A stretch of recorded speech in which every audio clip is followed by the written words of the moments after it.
नमस्कार। आज मैं आपके साथ साझा करूंगी रश्मि रथी के द्वितीय सर्ग को।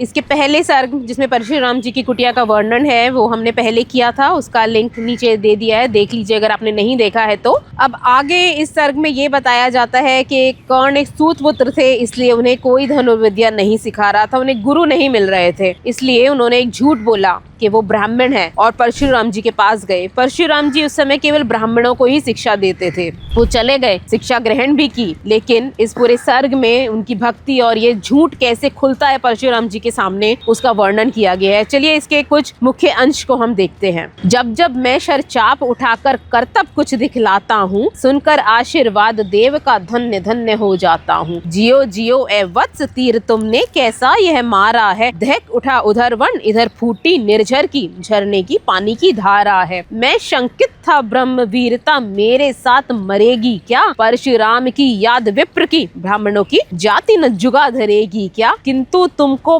पाकर इस वन में मेरा हृदय हुआ शीतल, तुम अवश्य ढोगे उसको मुझ में है जो तेज अनल। जियो जियो ब्राह्मण कुमार तुम अक्षय कीर्ति कमाओगे, एक बार तुम भी धरती को निक्षत्रिय कर जाओगे। निश्चय ही तुम ब्राह्मण कुमार हो कवच और कुंडल धारी, तप कर सकते पिता माता और किसके इतना भारी, किंतु हाय ब्राह्मण कुमार सुन प्रण कांपने लगते हैं, मन उठता धिक्कार हृदय में भाव ग्लानि के जगते हैं। गुरु का प्रेम किसी को भी क्या ऐसे कभी खला होगा, और किसी शिष्य ने गुरु को कभी इस तरह छला होगा, किंतु मेरा क्या दोष हाय मैं और दूसरा क्या करता, पी सारा अपमान द्रोण के मैं कैसे पैरों पड़ता, और पांव पड़ने से भी क्या गूढ़ ज्ञान सिखलाते वे, एकलव्य सा नहीं अंगूठा क्या मेरा कटवाते वे। हाय कर्ण तू क्यों जन्मा था, जन्मा तो क्यों वीर हुआ, कवच और कुंडल भूषित भी तेरा अधम शरीर हुआ।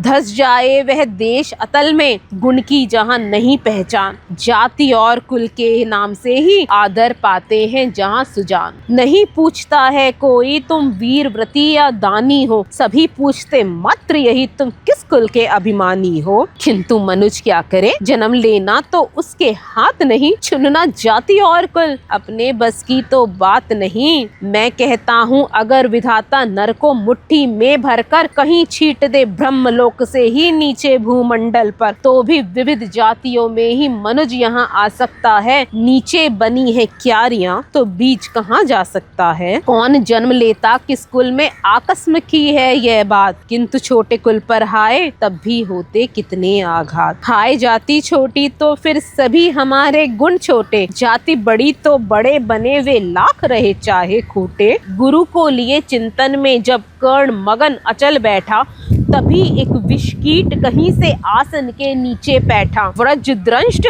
व्रज के जैसे दांतों वाला, वो लगा कर्ण के उरु को जांघ को थाई को कुतर कुतर खाने, और बनाकर छिद्र मास में मंद मंद भीतर जाने। कर्ण विकल हो उठा दुष्ट भौरे पर हाथ धरे कैसे, बिना हिलाए पांव कीट को किसी तरह पकड़े कैसे, किंतु पांव हिलाते ही गुरु की कच्ची नींद उचट जाती। सहम गई यह सोच कर्ण की भक्तिपूर्ण विहल छाती, सोचा उसने अतः यह कीट पिए रक्त पीने दूंगा, गुरु की कच्ची नींद तोड़ने का पर पाप नहीं लूंगा। बैठा रहा अचल आसन से कर्ण बहुत मन को मारे, पीड़ा सहता रहा सहनशीलता को धारे, किंतु लहू की गरम धार जो सहसा आन लगी तन में, परशुराम जग पड़े रक्त को देख हुए विस्मित मन में। परशुराम बोले शिव शिव की ये तूने मूर्खता बड़ी, सहता रह जाने कब से ऐसी वेदना कड़ी। तनिक लजाकर कहा कर्ण ने नहीं अधिक पीड़ा मुझको, महाराज क्या कर सकता है यह छोटा कीड़ा मुझको। मैंने सोचा हिला डुला तो व्यथा आप जग जाएंगे, क्षण भर को आराम मिला जो नाहक उसे गवाएंगे। बैठा रहा सोच ये कीट स्वयं मुड़ जाएगा, छोटा सा यह जीव मुझे कितनी पीड़ा पहुंचाएगा, किंतु यह तो भीतर धंसता ही गया और मुझे हैरान किया। लज्जित हूँ इसलिए कि सब कुछ आप स्वयं देख लिया। परशुराम गंभीर हो गए सोच न जाने क्या मन में, फिर सहसा क्रोधाग्नि भयानक भभक उठी उनके तन में। दांत पीस आंख तरेर कर बोले कौन छली है तू, ब्राह्मण है या और किसी अभिजन का पुत्र बलि है तू। सहनशीलता को अपनाकर ब्राह्मण कभी न जीता है, किसी दशा में भी नहीं अपमान हलाहल पीता है। सह सकता जो कठिन वेदना, पी सकता अपमान वही, बुद्धि चलाती जिसे तेज का कर सकता बलिदान वही। तेज पुंज ब्राह्मण तिल तिल कर जले, यह नहीं हो सकता, किसी भी दशा में वह स्वभाव अपना कैसे हो सकता। तू अवश्य क्षत्रिय है, पापी बता न तो फल पाएगा, परशुराम के कठिन शाप से अभी भस्म हो जाएगा।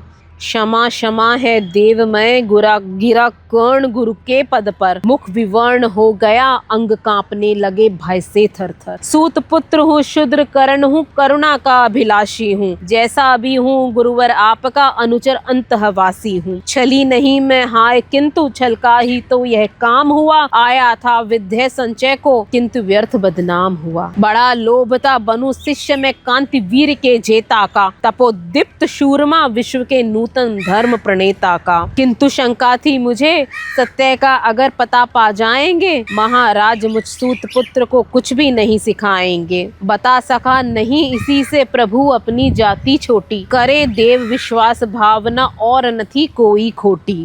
किंतु हाय इतने से भी लज्जा से गढ़ा सजाता हूँ, बिना मारे हृदय में अपने आप मरा सा जाता हूँ। छल से पाना मान जगत में किल्विश पाप, किल्विश है मल ही तो है, ऊंचा बना आपके सामने सचमुच यह चल ही तो है। पाता था सम्मान जगत में दानी व्रती बली होकर, अब जाऊंगा कहाँ स्वयं गुरु के सामने छली होकर। करे भस्म ही देव मुझे, प्रस्तुत है मस्तक नत मेरा, एक कसक रह गई लेकिन नहीं पूरा जीवन का व्रत मेरा। गुरु की कृपा शाप से जलकर अभी भस्म हो जाऊंगा, पर मदांत अर्जुन का मस्तक देव कहाँ से लाऊंगा। यह विजय कामना यह तृष्णा क्या मुझको छोड़ पाएगी, मरने पर भी मरे पर ये तृष्णा मुझ में भरमाएगी। अर्जुन दुर्योधन की हार देवता कैसे सहन करूंगा मैं, अर्जुन को अभय देख मरकर भी तो रोज मरूंगा मैं। परशुराम का शिष्य कर्ण पर जीवन दान न मांगेगा, बड़ी शीतलता के साथ चरण को पकड़ प्राण त्यागेगा। करे भस्म ही देव मुझे, किंतु अंतिम सुख तो पाने दे, इन्हीं पाद पद्मों के ऊपर मुझको प्राण गंवाने दे।